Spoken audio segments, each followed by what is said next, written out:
Very good evening दोस्तों। शुरुआत करते हैं आज के न्यूज़पेपर की। हम एक महत्वपूर्ण हिस्से के साथ में काफ़ी दिन से हम जियोग्राफी में मैप वाला हिस्सा डिस्कस नहीं कर पा रहे थे, और उसका एक रीज़न ये भी है कि जो वर्ल्ड वाला पेज है ना, वहाँ पर यदि हम देखें तो कोई महत्वपूर्ण लोकेशन न्यूज़ में नहीं आ रहा था। कुछ कुछ कंट्रीज़ हैं जो कंटिन्यू न्यूज़ में चले आ रही हैं, लेकिन हम अब वर्ल्ड जियोग्राफी और इंडिया की जियोग्राफी को कवर करते हैं। आज नॉर्थ अमेरिका के अंतर्गत हम एक महत्वपूर्ण लोकेशन को देखने वाले हैं, चेसापेक बे के बारे में। देखिए, जब भी हम मैप वाले हिस्से का एनालिसिस करते हैं, यदि हम प्रीवियस क्वेश्चन पेपर को उठा करके देखेंगे ना, तो ज़्यादातर जो चीज़ें हैं मोटे मोटे तौर पर ही पूछी गई हैं, कभी भी बहुत ज़्यादा डीपली नहीं पूछा जाता है। अब ये जो चेसापेक बे हम यहाँ पर उठा रहे हैं, इसका एक मेन रीज़न ये है कि जो अमेरिका की राजधानी है वाशिंगटन डीसी, वो इस चेसापेक बे के किनारे लोकेटेड है। क्वेश्चन पूछा जा सकता है चेसापेक बे के वाशिंगटन डीसी किस खाड़ी के किनारे लोकेटेड है, उसकी लोकेशन क्या है। या फिर पूछा जा सकता है कि ये इसकी लोकेशन किस तरफ में है, नॉर्थ अमेरिका में उत्तर दक्षिण पूरब पश्चिम किधर पर ये पड़ता है। ज़्यादातर क्वेश्चन मोटे मोटे तौर पर ही पूछे गए हैं। तो यहाँ पर आप देख सकते हैं, यदि हम इस मैप को थोड़ा सा जूम करते हैं, अलग अलग यहाँ पर स्टेट दिखाए गए हैं, उनके नाम यहाँ पर आप देख सकते हैं। तो वाशिंगटन डीसी जो है चेसापेक बे के ऊपर वाले हिस्से की तरफ लोकेटेड है, मतलब नॉर्थ की तरफ लोकेटेड है। इसके अलावा चेसापेक बे कुछ महत्वपूर्ण जगहों से घिरा हुआ है, जैसे कि डेलवेयर किधर पर पड़ जाएगा, यदि आप पूरब की तरफ में जाएंगे, नॉर्थ और पूरब वाले हिस्से की तरफ, नॉर्थ की तरफ में मैरीलैंड पड़ जाएगा, वाशिंगटन डीसी है, वर्जीनिया है, और नीचे की तरफ यदि आप आते हैं तो नॉर्थ कैरोलिनिया है। और अटलांटिक ओशियन किधर पर पड़ेगा, इसके पूर्व वाले हिस्से, पूर्व वाला जो हिस्सा है, उसी की एक शाखा के रूप में आप ये बोल सकते हैं कि चेसापेक बे गई है। अब यहाँ पर आप ये भी ध्यान में रखिए, ये जो चेसापेक बे है, चेसापेक की जो खाड़ी है, एक प्रकार से रास्ता अवेलेबल कराता है आने जाने का, ट्रेड के लिए रास्ता अवेलेबल करा देता है। यदि आप वाशिंगटन डीसी से अटलांटिक ओशियन के होते हुए अपने माल को कहीं भेजना चाहते हैं, आवागमन करना चाहते हैं, तो काफ़ी बड़े एरिया में ये फैली हुई है। इसका एरिया जो है 11,601 वर्ग किलोमीटर है। ये विश्व की तीसरे नंबर की लार्जेस्ट एस्चुरी एंड लार्जेस्ट विश्व की तीसरे नंबर की एस्चुरी है ये। अब डेल्टा और एस्चुरी, ठीक है, तेजी से जो बहती हुई नदियां रहती हैं ना, गहरे गहरे खड्डों का निर्माण कर देती हैं। गहरी गहरी आपको खाई जैसी दिखाई देगी जो तेजी से बहती हैं। लेकिन ऐसी नदियां जिनका जो फ्लो है समुद्र के किनारे किनारे पहुंचते पहुंचते तक अपना फ्लो को कम कर देती हैं, तो वो एक अपने साथ में जो चीज़ें बहा कर लाती हैं, कंकड़ पत्थर बहा बहा कर लाती हैं, तो वो धीरे धीरे करके इकट्ठा होने लगता है, और वहाँ पर वो डेल्टा का निर्माण करती हैं, एक उच्च भूमि का निर्माण कर देती हैं। तो बोला जाता है ये जो चेसापेक बे है, खाड़ी है, ये नदियों के कारण ही आपको देखने को मिल रही है। तो विश्व में इसका तीसरे नंबर का स्थान है, तीसरे नंबर की लार्जेस्ट एस्चुरी मानी जाती है। एंड ये यूनाइटेड स्टेट की लार्जेस्ट एस्चुरी है, यूनाइटेड स्टेट की सबसे बड़ी एस्चुरी है ये, और ये लोकेटेड है मिड अटलांटिक रीजन में, अटलांटिक रीजन के मिड वाले हिस्से में ये लोकेटेड है। बोला जाता है कि ये शुष्कहैना कौन सी नदी है, ये शुष्कहैना रिवर, और इसकी जो सहायक नदियां हैं, इन्होंने मिलकर के इसका निर्माण किया है।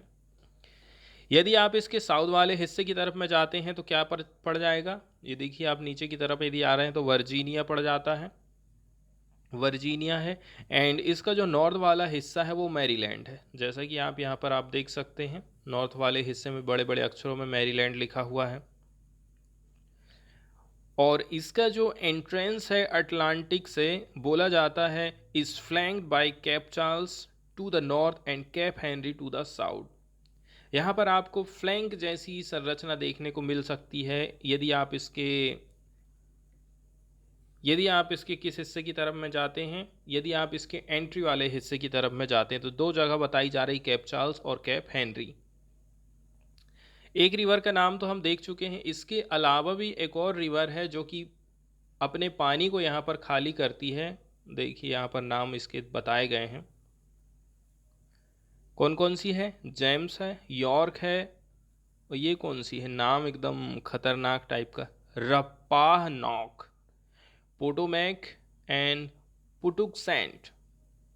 कभी कभी तो नाम ऐसे आ जाते हैं, पैटैक्सेंट।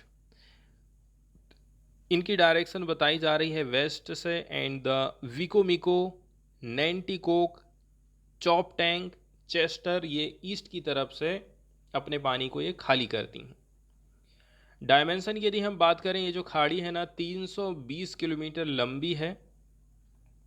और कहाँ से कहाँ तक, ये जो सिटी है हावरे डे ग्रेस, ये मैरीलैंड से, ये नॉर्थ वाले हिस्से से लेकर के सिटी ऑफ नॉरफॉक वर्जीनिया तक फैली हुई है।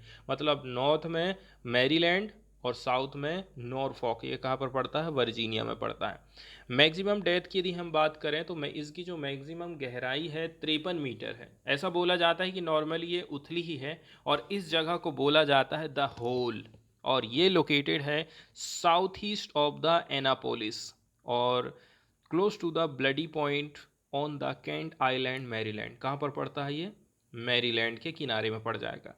इतिहास की यदि हम बात करें तो बोला जाता है कि यहाँ पर लोग 11,500 साल पहले से रहते आ रहे हैं। पहले ह्यूमन जो कि यहाँ पर रहा करते थे चेसापेक बे में, इनका नाम क्या रखा गया था, पेलियो इंडियंस इनको बोला जाता है। फिर आप देखेंगे बहुत सारी जो नॉर्थ अमेरिकन सोसाइटीज़ हैं वो यहाँ पर गाँवों में रही हैं, इस वाटर बॉडी के किनारे किनारे जो गांव लगे हुए हैं। चेसापेक जो वर्ड है, ठीक है, ये एक एल्गोक्वियन वर्ड है। एल्गोक्वियन वर्ड है, क्या नाम है, अल्गोक्वियन वर्ड है, शब्द है जो रिफर करता है एट ए बिग रिवर, एक गांव को बताता है जो कि किसी नदी के किनारे में लोकेटेड है। 16वीं शताब्दी में आप देखेंगे इंग्लिश कॉलोनिस्ट पहली बार यहाँ पर आए थे और इन्होंने इस्टेब्लिश किया था यहाँ पर एक कॉलोनी। तो अंग्रेज़ों ने कोई भी जगह को छोड़ा नहीं है, तो पहले ये यहीं पर आए, इसके बाद धीरे धीरे करके फिर कहना चाहिए उत्तरी अमेरिका में अपना कब्जा जमाने लगे थे। इसके बाद हम सीधे चलते हैं एडिटोरियल वाले हिस्से की तरफ और देखते हैं एडिटोरियल को। पहला जो इम्पोर्टेंट एडिटोरियल यहाँ पर हम डिस्कस करने वाले हैं वो जेंडर गैप से रिलेटेड है। सबसे पहले तो हमें जेंडर गैप को समझना होगा नॉर्मल तरीके से, आखिर जेंडर गैप है क्या। नॉर्मली आप ऐसा बोल सकते हैं कि लड़कियों के साथ जो भेदभाव होता है या लड़कियों के प्रति जो हमारी मानसिकता बनी हुई है वो जेंडर गैप कहलाती है। पुरुष इतने आगे हैं, उसकी अपेक्षा में महिलाएं इतनी पिछड़ी हुई हैं। पुरुष इतने नौकरी में हैं, महिलाएं इतनी नौकरी में हैं। पुरुष इतने कमा रहे हैं, महिलाएं इतनी कमा रही हैं। ठीक है, पुरुष ये काम कर सकते हैं लेकिन महिलाएं वो काम नहीं करती हैं या उनको करने नहीं दिया जाता है। इस प्रकार से आप एग्जाम्पल से के माध्यम से जेंडर गैप को समझा सकते हैं। तो जेंडर गैप एक प्रकार से देखा जाए ना अनडिज़ायरेबल एंड या फिर अनफेयर डिफरेंस है मैन एंड वुमन के बीच में, अपॉर्चुनिटीज़ को लेकर के, पेमेंट को लेकर के, स्टेटस को लेकर के। इसको हिंदी में हम लैंगिक अंतर बोलते हैं। तो यहाँ पर बताया जाता है कि भाई किस प्रकार से अभी भारत आगे बढ़ रहा है, क्या जेंडर गैप में हम कुछ अच्छा काम कर पा रहे हैं, वर्ल्ड लेवल पर हमने क्या क्या प्रयास किए हैं, इसके ऊपर ये आर्टिकल लिखा गया है। जेंडर इक्विटी गैप को फिल करने के लिए ग्लोबल अलायंस की ज़रूरत है, तभी जाकर के हम ये काम कर सकते हैं। इंडिया की तरफ से लॉन्च किया गया था alliance for global good, gender equity and equality. ये एक प्रकार से एक कदम फॉरवर्ड है कि हम जो है इक्विटी एंड इक्वालिटी की ओर आगे बढ़ रहे हैं। हमने क्या लॉन्च किया था, इंडिया की तरफ से लॉन्च किया गया था alliance for global good, gender equity and equality. तो ये काफ़ी इम्पॉर्टेंट चीज़ है, पूरा यदि एडिटोरियल की जड़ देखें तो यही चीज़ है। तो कभी यदि हमें मेंस में लिखने के लिए भी आता है तो हम इसका उल्लेख कर सकते हैं कि भारत किस प्रकार से महिलाओं के प्रति भेदभाव को कम करने के लिए दुनिया भर में कुछ इनिशिएटिव चालू कर रहा है, जैसे कि alliance for global good, gender equity and equality. India की डेवलपमेंट की जर्नी में दो चीज़ें बहुत ज़्यादा महत्वपूर्ण हो जाती हैं, equality and inclusion of the women. ना केवल महिलाओं का इंक्लूजन होना चाहिए, बल्कि जो पिछड़े हुए लोग हैं, एकदम जो पिछड़ा हुआ दूर दराज वाला व्यक्ति है, उसका भी इंक्लूजन होना बहुत ज़्यादा ज़रूरी है।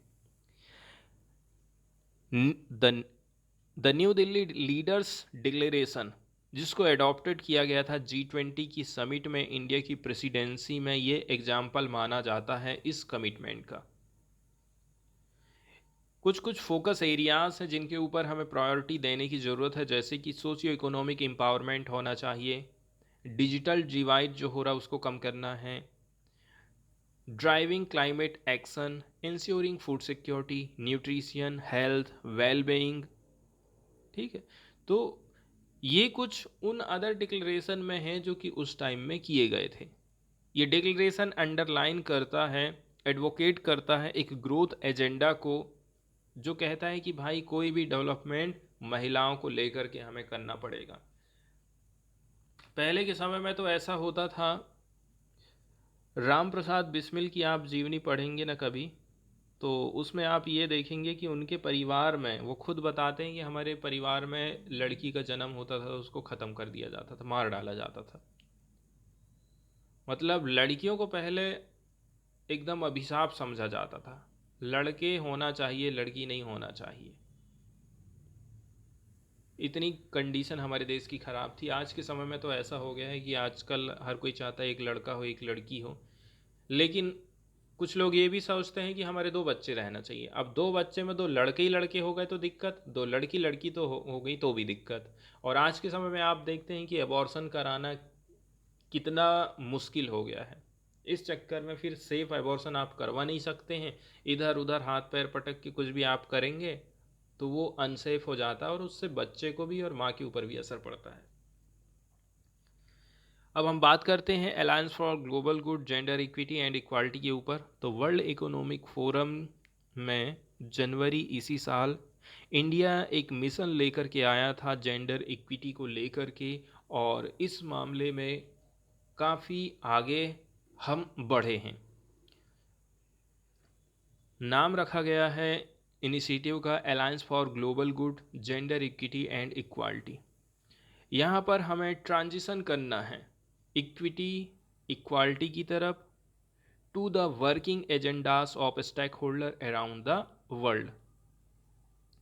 कि भाई जितने भी स्टेक होल्डर हैं इसमें शामिल होना चाहिए, इनके वर्किंग एजेंडा को हमें इस प्रकार से सेट करना है कि इक्विटी एंड इक्वालिटी की तरफ हम बढ़ सकें। यदि हम महिलाओं की भागीदारी को और बढ़ाते हैं तो इसका मतलब ये है कि जो गवर्नांस है मतलब ये है कि प्रशासन को हम क्या कर रहे हैं, और भी ज़्यादा बेहतर बनाने की कोशिश कर रहे हैं। Main streaming gender equality and equity. तो जेंडर इक्वालिटी एंड इक्विटी को हम मेन स्ट्रीमिंग में ला रहे हैं, मेन धारा में ला रहे हैं। जो गाड़ी उतर गई है पटरी से उसको हमें पटरी में लाने की कोशिश कर रहे हैं। गवर्नमेंट दशकों से इस क्षेत्र में काम कर रही है कि कैसे करके हम जेंडर इक्वालिटी के ऊपर काम कर सकें।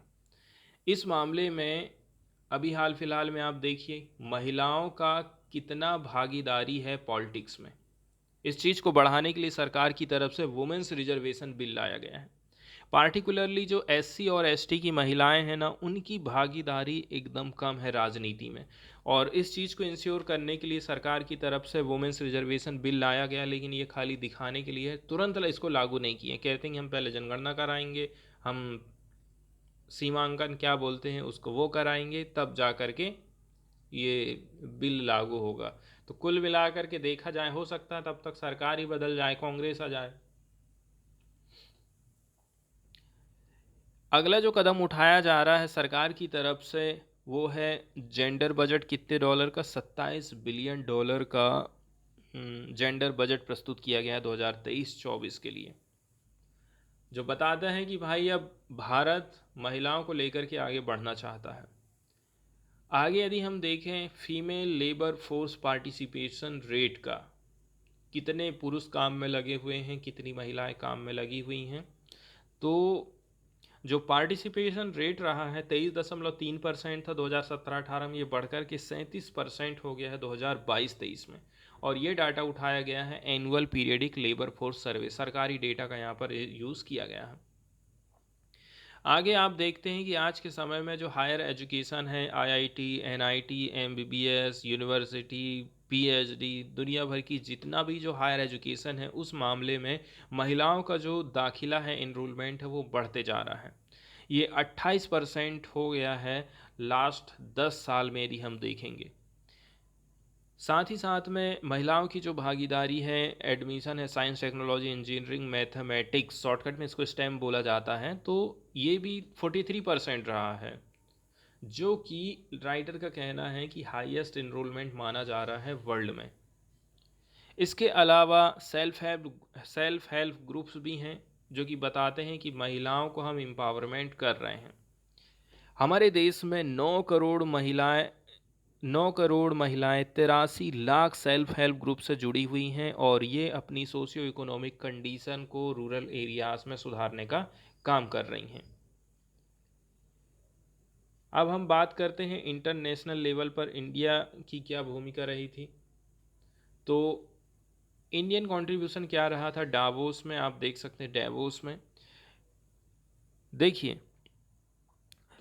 ग्लोबल लीडर आज के समय में ये एक्नॉलेज कर रहे हैं, स्वीकार कर रहे हैं कि इस प्रकार के जो इनिशिएटिव लॉन्च किए गए हैं ना, उससे सक्सेस हासिल हो सकती है। And learning from our success story, हमारी सक्सेस स्टोरी से वो लोग सीख भी रहे हैं, चाहे वो स्पेस एक्सप्लोरेशन हो, स्पोर्ट हो, इंटरप्रेन्योरशिप हो, और यहाँ तक कि यूनाइटेड नेशंस की peacekeeping operation around the world, यहाँ से लोग कुछ सीखने की कोशिश कर रहे हैं। एक और इनिशिएटिव है वी लीड लॉन्ग, इसको सेटअप किया गया था ministry of women and child development के द्वारा and the confederation of Indian industry at Davos. यहाँ पर भी ग्लोबल इंटरेस्ट एंड क्यूरियोसिटी इस प्रोग्राम में हमको देखने को मिली थी। इसने एक प्रकार से दुनिया को प्लेटफार्म दे दिया था। यहाँ पर आप बहुत कई किस्म के मीनिंगफुल डेलिब्रेशन का काम कर सकते हैं कि कैसे करके विश्व कंट्रीब्यूट करेगा, दुनिया कंट्रीब्यूट करेगी, ज्वाइन करेगी, ड्राइव करेंगे इंक्लूसिव डेवलपमेंट को। तो ये इनिशिएटिव भी अपन को ध्यान में रखना है, वी लीड लॉन्ग। इसके अलावा सेल्फ हेल्प ग्रुप के मामले में भारत काम किया है। फीमेल का जो हायर एजुकेशन में इनरोलमेंट है वो बढ़ रहा है, लेबर फोर्स पार्टिसिपेशन रेट बढ़ा है, साथ ही साथ में जेंडर बजट प्रस्तुत किया गया है एंड रिजर्वेशन बिल प्रस्तुत किया गया है। तो ये सब कुछ कदम है जिसके माध्यम से पता चलता है कि भारत सरकार महिलाओं को एम्पावरमेंट करने के लिए कुछ प्रयास कर रही है।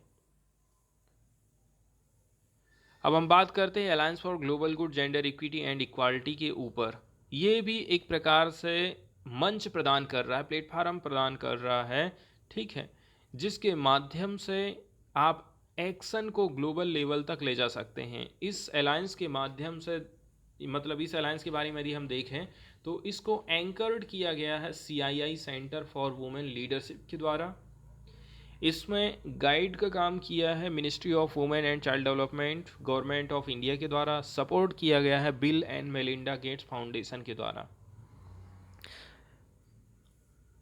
एंड बोला जा रहा है यहाँ पर एक ग्लोबल नेटवर्क है एक्सपर्ट लोगों का, थिंक टैंक लोगों का, इंडस्ट्री का, कंट्री लीडरशिप का, जो कि कलेक्टिव एक्शन उठाने वाले हैं ताकि वुमेन को एम्पावरमेंट किया जा सके। साथ ही साथ में पार्टनरशिप किया जा रहा है वर्ल्ड इकोनॉमिक फोरम के साथ में एज ए नेटवर्क पार्टनर के तौर पर इस इनिशिएटिव में। ये भी एक एग्जांपल है कि हम ग्लोबल रिलेवेंस में काम कर रहे हैं, global resolve to drive growth that is inclusive and equitable. कुछ कुछ एरियाज हैं यहाँ पर आप देख सकते हैं कि कैसे करके हम शेयर कर सकते हैं, डेवलपमेंट का काम कर सकते हैं। इसके अलग अलग एरिया निर्धारित करे गए हैं, इनको आप देख सकते हैं। तो महिलाओं के नेतृत्व वाले विकास को आगे बढ़ाने के लिए स्केलेबल और व्यवहारिक समाधान साझा करने और विकसित करने के एक व्यापक लक्ष्य के साथ आप देखेंगे एड टेक में काम करना है, मेडिकल कैपेसिटी बिल्डिंग करना है, हेल्थ इंटरवेंशन की डिलीवरी करना है महिलाओं के लिए, and learning and skill development का काम है, एग्रोटेक है, वुमेन इंटरप्राइजेस डेवलपमेंट का काम करना, साथ ही साथ में unlocking capital to the enable stronger gender outcome.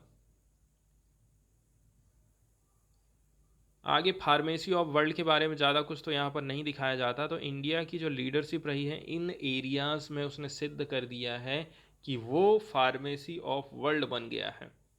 साथ ही साथ में इंडिया का जो डिजिटल स्किल है, डिजिटल ताकत है, वो भी सब लोग अच्छी तरह से जानते हैं।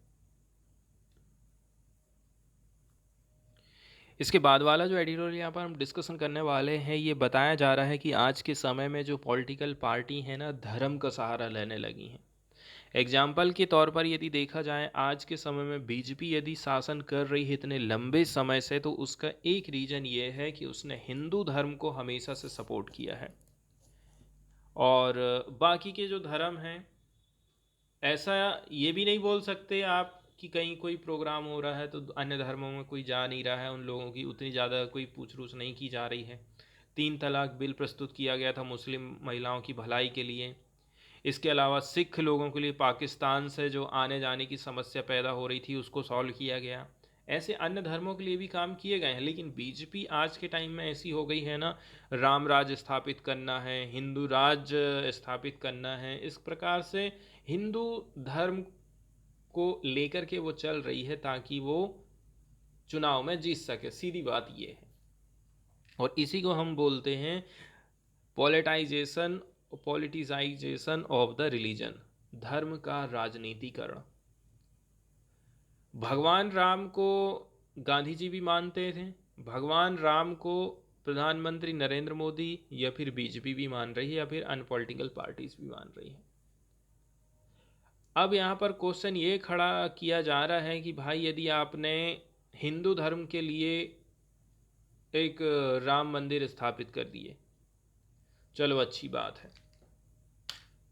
अब सरकार को ये पता है कि हमारे देश में सबसे ज़्यादा जो वोटर्स लोग हैं ना, वो हिंदू ही लोग हैं, इसलिए सबसे ज़्यादा जो प्रभावित कर सकता है जीत को तो वो हिंदू ही है। यदि आपने हिंदू धर्म के लिए राम मंदिर का निर्माण कर दिया तो आप ईसाइयों के लिए बनाइए, यीशु मसीह के कहीं पर चर्च बनाइए, बौद्ध लोगों के लिए बनाइए, मुसलमानों के लिए बनाइए, पारसी सब के लिए बनाइए, तो ये चीज़ ठीक है। लेकिन गांधी जी का कहना था, मैं मंदिर जा रहा हूँ, मैं मूर्ति के सामने खड़ा हूँ, मैंने हाथ जोड़ लिया हूँ। एक प्रकार से देखा जाए गांधी जी का मेनली जो, यदि वो जय श्री राम बोल रहे हैं, राम राम कह रहे हैं, तो उसका मतलब केवल ये है कि हम अपने आत्मा को शुद्ध कर रहे हैं, अपने आप को शुद्ध कर रहे हैं, वही चीज़ है राम राम। कभी कभी तो उन्होंने बोला है सच ही भगवान, यदि मैं सच बोल रहा हूँ इसका मतलब ये है कि मैं भगवान की पूजा कर रहा हूँ। इसके अलावा उन्होंने कुछ और चीज़ भी बोली थी, जैसे कि एग्जाम्पल के तौर पर, जैसे उन्होंने हरिजन जो पत्रिका चालू करी थी ना, जिसकी डेट है 18 मार्च 1933 की, गांधी जी ने 3 क्वेश्चन उठाए थे, ठीक है, और इनकी कहना चाहिए क्वेश्चन पाने की उन्होंने कोशिश करी थी। पहले नंबर की बात यह है कि क्या ये ज़रूरी है हिंदू के लिए, following the life of Shri Ramchandra, also to go and see his image in the temple, is darshan better than action. अब यहाँ पर क्वेश्चन ये उठाया जा रहा है कि देखिए, आप तो अपने मन में ही कल्पना कर सकते हैं, जय श्री राम, भगवान श्री राम की यहीं पर नाम ले रहे हैं अपन, तो क्या ये ज़रूरी है कि मैं मंदिर जाऊंगा और भगवान राम की मूर्ति के आगे हाथ जोड़ूंगा, प्रार्थना करूंगा, कुछ चीज़ें मांगूंगा, क्या ये ज़रूरी है? एक क्वेश्चन उन्होंने ये उठाया था। सेकंड नंबर का जो क्वेश्चन उन्होंने पूछा था कि हम हमारी गर्दन झुका रहे हैं, सिर झुका रहे हैं, हम ज्वाइन कर रहे हैं हमारे हाथों को किसी लिविंग पर्सन के सामने। और ऐसे में क्या होगा, वो जो जीवित पुरुष है आपको आशीर्वाद देगा, आपको रिप्लाई देगा, ठीक है। और वहीं यदि आप मंदिर जा रहे हैं, मूर्ति के सामने जा रहे हैं, यदि आप हाथ जोड़ रहे हैं, सिर झुका रहे हैं, तो आपको क्या उस प्रकार का रिप्लाई आ सकता है। तो फिर ये सब करने का क्या फ़ायदा है? मंदिर जाने का फ़ायदा ही क्या, जब वो मूर्ति आपको बोल नहीं रही है। तो गांधी जी का ऐसा कहना है। और कुल मिला के बात यही हो गई है कि मैं किसी को पत्र पे पत्र, खत पे खत, मैसेज पे मैसेज किए जा रहा हूँ और उसकी तरफ से कोई रिप्लाई नहीं आ रहा है। और एक बात गांधी जी की तरफ से ये बोली की जाती है कि देखिए, यदि मैं बोलता हूँ कि मैं हिंदू हूँ, मैं भगवान राम का उपासक हूँ, तो उसका मतलब ये नहीं है कि भगवान सबका अलग अलग है। मैं दूसरे के भगवान को नहीं मानूंगा। यदि मैं जय श्री राम कह रहे हैं तो मुसलमान लोग क्या करेंगे? क्या वो लोग क्या बोलेंगे फिर? तो उनका ये कहना था कि भगवान दुनिया में एक ही है, हम उनको राम बोलते हैं, कोई अल्लाह बोलता है, कोई ईश्वर बोलता है, कोई परमेश्वर, कोई बौद्ध, कोई कुछ भी बोलते रहता है अलग अलग नामों से। तो इस प्रकार से गांधी जी अपने तरफ से कुछ व्याख्या करते हैं धर्म की, और उसको आज के टाइम से रिलेट करके देखा जाता है कि आज के समय में क्या हो रहा है।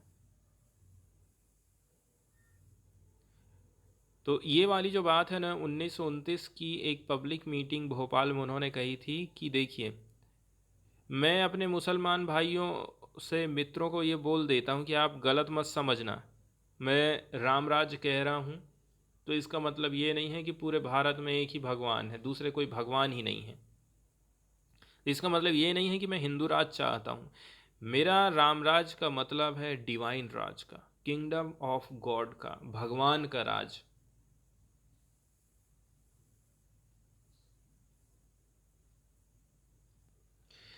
इसके बाद सीधे चलते हैं न्यूज़ वाले हिस्से की तरफ से। और पहली जो न्यूज़ यहाँ पर हम डिस्कस करने वाले हैं, ये भारत और कतर की रिलेशनशिप को बताता है। कुल मिलाकर के अभी देखा जाए ना, खाड़ी देशों के साथ में, पार्टिकुलरली कतर के साथ में हमारे रिलेशनशिप ख़राब हो गए थे। और उसका क्या रीज़न हो सकता है ये तो हम नहीं जानते हैं। तो देखिए, अभी हाल फिलहाल में हम देखते हैं कि हमारे जो कुछ नेवी के अफसर थे, उनको जासूसी के आरोप में कतर ने क्या काम किया था, 800 नेवी अफसर को डेथ की सज़ा सुनाया था। तो 7 जो नेवी के अफसर हैं उनको कतर की कोर्ट ने रिहा कर दिया है। तो कुल मिलाकर के देखा जाए, भारत की बीजेपी की, प्रधानमंत्री नरेंद्र मोदी की ये सबसे बड़ी जीत के तौर पर आप इसको देख सकते हैं। अभी हाल फिलहाल में देखा जाए तो भारत ने भी अपनी तरफ से कुछ प्रयास किए थे, जैसे कि प्रधानमंत्री या फिर हमारे यहाँ के कुछ राजनयिक लोग जाएं वहाँ पर, उनसे बातचीत करें, इंटरनेशनल कोर्ट में जाएं, वहाँ पर सुनवाई करें, या फिर अपनी तरफ से हम कुछ चीज़ें ऑफ़र करें कतर को। ठीक इसी प्रकार से हम देखें ना, पिछले हफ्ते भारत और कतर के बीच में लिक्विफाइड नेचुरल गैस को लेकर के 78 अरब डॉलर का समझौता हुआ था। कतर 20 साल तक सालाना 75 लाख टन एलएनजी भारत को देगा।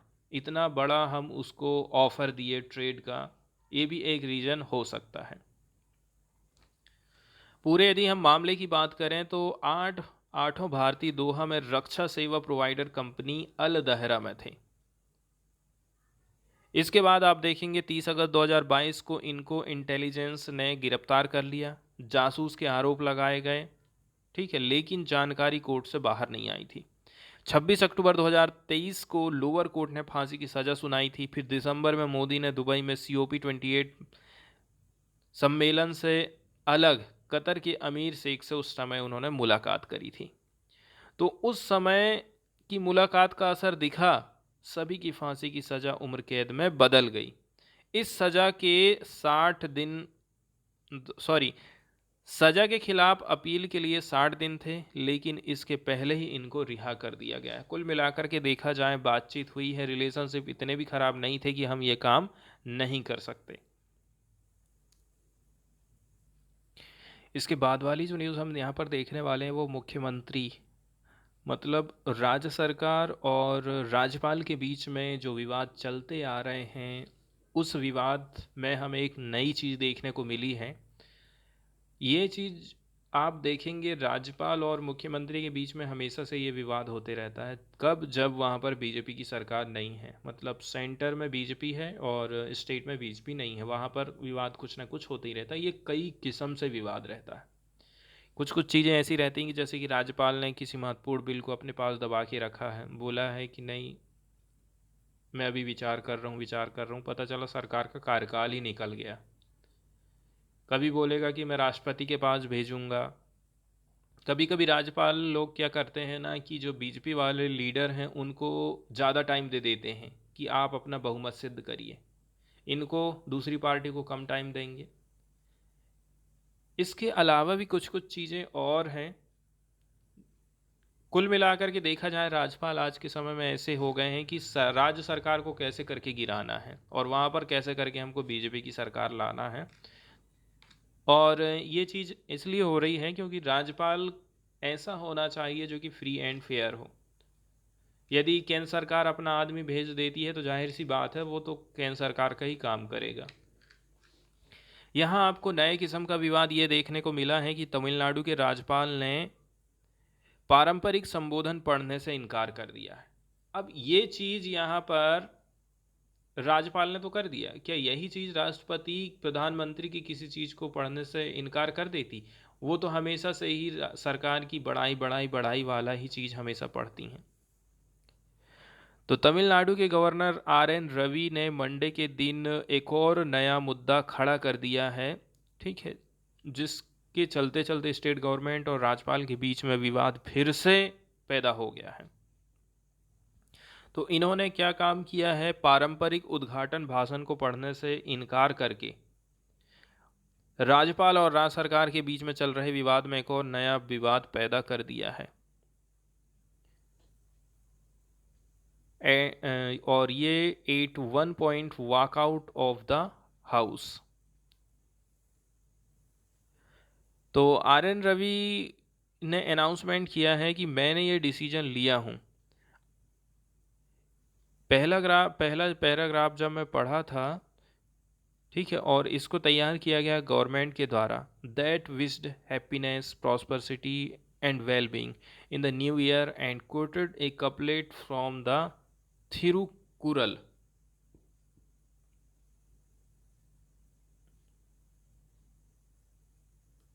अब उन्होंने क्या बोला है आप यहाँ पर सुनिए, कि अब मैं आगे यदि इसमें कुछ ऐसी चीज़ें लिखी हैं जो कि मिसलीड करने वाली हैं, मिसलीडिंग क्लेम्स हैं, मिसलीडिंग फैक्ट है, और मैं यदि इनको पढ़ता हूँ ना तो ये संविधान के खिलाफ में हो जाएगा। संविधान को उन्होंने बीच में ला दिया है और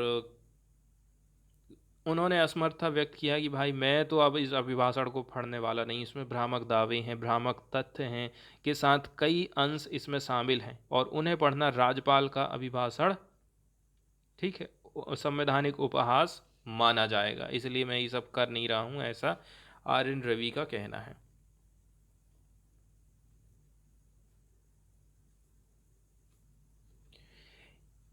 एक न्यूज़ आई है उड़ीसा से। उड़ीसा की सरकार का कहना है कि अब हम 1,000 रुपया देंगे ऑल PDS फैमिलीज़ को, पब्लिक डिस्ट्रीब्यूशन सिस्टम का जिनको फ़ायदा मिल रहा है, उचित मूल्य की दुकान से जो लोग राशन प्राप्त कर रहे हैं, ठीक है, इनको 1,000 रुपया हम देने वाले हैं। इसको देखते हैं। तो आने वाले समय में चुनाव आने वाले हैं। नवीन पटनायक की गवर्नमेंट ने मंडे के दिन अनाउंसमेंट किया है कि हम वन टाइम लाइवलीहुड असिस्टेंस देने वाले हैं, 1,000 रुपया का कैश देंगे 95.90 लाख फैमिलीज़ को, जो कि PDS के अंतर्गत कवर किए जाएंगे, मतलब जिनके पास जो PDS में रजिस्टर्ड हैं उनको ये फ़ायदा मिलेगा। गवर्नमेंट ने इसको डिक्लेयर किया है लॉन्च ऑफ स्वयं, under which 1 lakh of interest free bank loan provide किया जाएगा ऑल रूरल अनएम्प्लॉयड यूथ को, जिनकी उम्र 18 से लेकर के 35 साल तक है। मतलब एक स्कीम है स्वयं, इसको लॉन्च किया गया है जिसके माध्यम से 1 लाख रुपया तक का लोन प्रोवाइड किया जाएगा। इसमें कोई भी ब्याज नहीं लिया जाएगा। ऐसे अनएम्प्लॉयड यूथ जिनकी उम्र 18 से लेकर के 35 साल है और स्पेशल कैटेगरी के लोगों को उम्र में छूट दी गई है 5 साल की। अब यहाँ पर नोट करने वाली बात यह है कि 95.90 लाख फैमिलीज कंप्राइजिंग इतना सारा लोग है, देखो ना कितने सारे 95.90 लाख फैमिलीज, इसमें कितने मेंबर शामिल हैं? 3,35,98,401 मेंबर हैं इस पीडीएस के अंतर्गत कवर किए जाते हैं। मतलब इतने सारे लोगों को आप 1,000 रुपया बांटने वाले हैं। एंड गवर्नमेंट स्पेंड करेगी 959.05 करोड़ असिस्टेंस के रूप में, इतने रुपए उसको खर्चा करना पड़ जाएगा। इसके साथ ही साथ स्टेट गवर्नमेंट ने इसी प्रकार की सहायता कोविड-19 पेंडेमिक के दौरान में करी थी। एंड गवर्नमेंट ने डिसाइड किया है कि देखिए हम प्रोवाइड करेंगे free of cost 2 jute carry bag of 20 kilogram and 10 kg capacity to each of the PDS families for their daily use at a cost of 278.69 crore. अब ये थैला बांटने की क्या ज़रूरत है सरकार को? लोगों के पास में तो कितना फटा पुराना, कभी चावल की बोरी लाएं, कभी गेहूं की बोरी लाएं तो बोरी मिल जाती, थैला मिल जाता है। 278.69 करोड़ सरकार खर्चा करेगी इसके लिए। स्वयं स्कीम के अंतर्गत यदि देखा जाए तो rural youth having family income less than 2 lakh are eligible. ग्रामीण क्षेत्र की बात करें, आपके परिवार की आय 2 लाख से कम होना चाहिए, इसको मिल जाएगा 1 लाख रुपया का loan. To cover 1 lakh eligible rural youth initially the government would spend 448 crore out of its own budget and the scheme will be operational for a period of 2 year. 2 साल के लिए स्कीम लाई गई है।